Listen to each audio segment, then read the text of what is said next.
Good day, everybody, and welcome to another issue of the Military and Foreign Affairs Network. I am your host, the Voice of Reason. So, the title of this video is The Removal of Afwerki. So, as we know, the United States and many of its European partners have demanded that Eritrea withdraw its forces from Tigray. It has also demanded that Eritrea stop committing abuses of peoples residing inside of Tigray. That would include imprisonment and indiscriminate killings of people that have now been observed by Eritrean forces operating inside of Tigray. We also know that the people that reside inside of Eritrea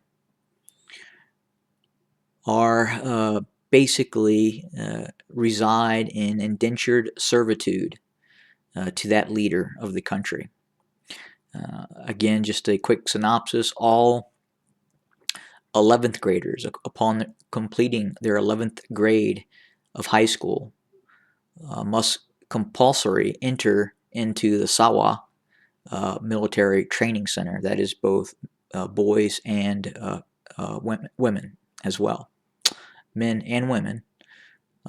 They're basically boys and girls at the time of their entry into Sawa, and that is a indoctrination camp and a military training facility. I would suspect that it is more of a indoctrination facility designed to achieve a cult of personality behind Mr. Afwerki.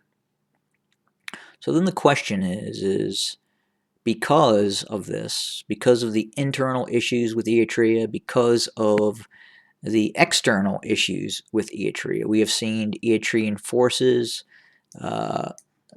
enter into conflict with Djibouti. We have seen Eritrean forces enter into conflict with Ethiopia, the Sudan, and now what is occurring inside of Tigray. And we look at the fact that, again, the United States State Department, the actual administration under Joe Biden has demanded that Eritrean forces leave Tigray. And that does not look like it's occurring. So then the question is, could it be possible that the United States administration has issued a classified directive to the National Security Agency and the Central Intelligence Agency with a directive of removing Afwerki from power? And the removal of Afwerki does not necessarily need to be a direct military intervention. There are methods to removing leaders that could be obtained without the use of direct military power. And there, again, are a host of tactics and strategies, both kinetic and economic, that could persuade elements inside of Eritrea to remove Afwerki.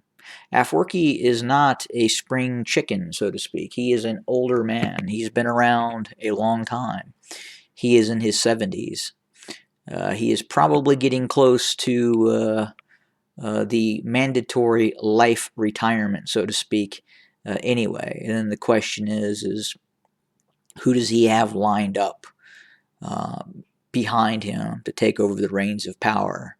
And if he selects that person, then most likely we are looking at the status quo in terms of Eritrea's behavior.